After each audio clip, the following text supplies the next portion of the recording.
You guys, welcome to number 6 of the Derby Career Mode Live, and to start off this episode, we are currently 6 points clear at the top of the table. We have got the game against Brentford to kick it off as well, so looking at the calendar, we're going to play Brentford, then Huddersfield, then Sheffield Wednesday, and then Wolves. And I think out of those four, I'm not too sure. We might just actually simulate the last game of the episode against Rotherham, play these 3 or 4, and yeah, do it that way. So I was just looking at the calendar, and as you can see, we've got these 3, then another 3, then we've got December. So if you want to start putting some comments down below on any players you do want me to sign, then make sure you do that now, because by the time this video goes up, I'll probably be recording either December going on to January episode. So we do have Norwich quite close together. We got them in the end of November, then the start of January, and it is a pretty tough January month with the home game against Burton, Reading, Leeds and Ipswich. I'm not too sure where the Forest game was.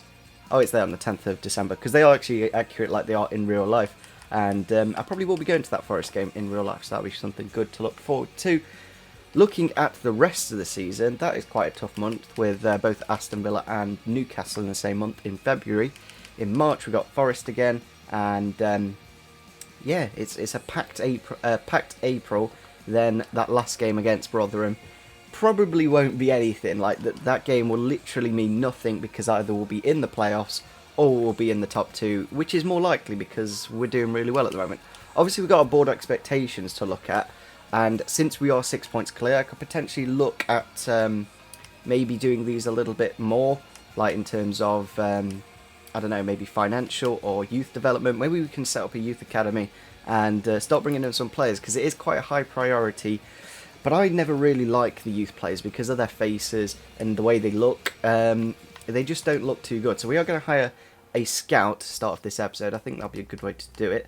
We may as well get the best one here, who is Declan Bailey, just like our winger Bailey. And we'll set up a scouting network. I believe I want to go Italy, Spain, that kind of area. I think we'll go Italy. 3 months, just keep it nice and short. And we'll look for a first team goalkeeper for the future, and that'll be something good to look forward to. So into the first game then against Brentford we go, at home. Hopefully a good way to start off the episode with another win, because we have won every single game so far. They are going to be in their away kit, of course, and I think we'll make a few changes to the lineup, but not too many. Here's the Brentford lineup then. I don't know too many of the players, but I do know Vibe up front. He's quite fast, and that's about it. I don't know too many. I think that's David Bentley in goal, a pretty good goalkeeper. But yeah, there's not too many in this Brentford side, because they've actually made quite a few signings in the past couple of years. Into some substitutions then we go. We're going to bring on Vyman, I think, for Bailey, because he hasn't really done too much. Switch the wingers, see how that does. And I think we'll bring on Hughes for Butterfield or Bryson. And there it is, half-time. One of the most boring games I've ever done. We did miss Hughes for a lot of that game. We did bring him on eventually, but yeah, we didn't have a single shot on target, so I'm not too sure what I'm going to show you as highlights for this one. So into the next game then against Huddersfield, I'm going to be simulating this game just so that we can get through a few more games in each episode. So there we go, kicked off the scoreline. Vidra first 10 minutes. They have got an injury as well to Schneidlin, the centre-back. As well, if we simulate the games and we don't get the result we want, it kind of makes us try a little bit harder when we are actually playing, so that'll be good. Last 20 minutes now. I really want us to get the 3 points. I know it's not the most interesting, but we have had a red card to Richard Keogh there. And there we go, it is full time. Luckily, we did win the game, but unluckily, we did get our captain sent off, so we're going to have to make a change for the next game. And as you can see on the right-hand side of your screen, Callum Patterson has grown to a 70-rated player, so that's good to see. I'm really tempted to play him in the next game, to be fairly honest. I think it is against Sheffield Wednesday as well, so quite a big game. So with that win in the last game against Huddersfield that we did simulate, well, we're 6 points clear again. So yeah, we are at home for our next one against Sheffield Wednesday as well, so I'm not too sure what we're going to do in the centre-back department. Are we just going to stick Pearce in? Probably, but I might have a fiddle. So into the game we go. It is at exactly the same stadium as us and Sheffield Wednesday. They're not even in the top 10, even though they do have a really good squad. 6 points clear at the top of the table, still to lose a game. So this unbeaten run has gone on for a very long time, and Sheffield Wednesday might be the team to start that, because we did actually draw the last game, and we struggled really badly to actually create chances. So they have got a team here. I'm not too sure if that's Felipe Melo, the Inter Milan player. I'm not too sure if they signed him, but they've got Melo, Palmer, Nihil, the striker, Gary Hooper. No Forestieri as well, that's interesting to see. I'm not too sure if he's on the bench or not. And yeah, just a good Sheffield Wednesday team. It's a great ball for Wilson from Georgie Thorne there. I don't know if we can cut inside with Wilson. And again, get the shot off. It has deflected, and the keeper has made the save. One thing about Sheffield Wednesday, I've just realised as well, no not Darren Fletcher, Stephen Fletcher. They've got really weird kit numbers, like the goalkeeper's number 2, the striker's number 6, and that just kills me OCD-wise. Here we go, ball over the top for Wilson to run onto. I don't know if he's got the pace to move away from the defence, though. He does. He's got the shot off, but it is going to be a penalty. The last man there, Lees, taking us out. I'm not too sure if he's going to get the red card as well. We'll have to see. Penalty here then, first 30 minutes of the match. We're going to go to the right, get a bit of power on it. Ah, its keeper saved it and it's gone onto the post. We could have really got a good start there, but it gives us a chance to try a bit harder. And there it is, half-time. We have had a few more chances, obviously the penalty save from Vidra, but we're still finding it quite difficult. 6 shots in total. Kind of just tell you the course of the match so far. Not a single shot from Sheffield Wednesday, and the unbeaten run may continue. Ball into the edge this time. Has gone down. Pearce with the really bad block. I thought he was going to block that, but Barry Bannon, just come off the bench, has put it into the back of the net. And there's a good chance that we won't continue this unbeaten run. Literally added time left. We need to get an equaliser pretty darn soon. Can we get an attack here? Probably last attack of the game, to be fair. Out wide to Vyman. I don't know if he can get past Songu. Onto the edge to Wilson. Ah, he's just... Yeah, he's not touched that well there, Wilson. And it is full time. We've actually lost our first game of the season. We kind of did dominate, but then towards the last 20 minutes, Sheffield Wednesday did put the pressure on, and eventually they'd get a goal. So as you can see, 1 loss on the record, 14 wins in a row, 14 unbeaten, obviously 3 draws and 11 losses. Not bad at all. Only conceding 5 as well. I think that's really good to show how good we are doing defensively compared to the average, which is around the 15-16 mark. I know Fulham are doing well defensively, but yeah, we're doing well. I'm not too concerned after that loss. We have had a training injury here, and it is to Akechi Anya, who is out for 6 weeks. He has been our first choice left back for a while, so I think now is the best time to do this, really, to try Patterson at the left back position, because Anya is right footed, so it's not like we're trying something new. Into the final game then of the episode, we're obviously going to have to take Anya out of the team. I think we'll play in our away kit as well, because we haven't actually played in it too much, and yeah, it's just nice to have a different kit every now and then. So yeah, we're going to try Patterson at the left back position. Obviously very good stats. Can do a job there, same as Akechi Anya essentially, and that should do. So looking at the last game of the episode's lineup, they have gone for a 4-3-3 bracket 3, I think it is, with the holding midfielders and then the 1 central midfielder. Bosworth Jackson at the left back position, Lonergan in goal, Silvio the right back, Joe Mason I think that is up front.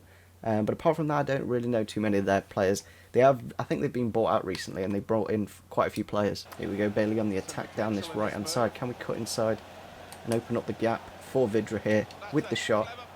And it has been saved. I don't know if we can get the rebound back in. No, we can't. Lonergan with pretty good save from Vidra. Here we go, through for Vidra. Go on, son. Finish this.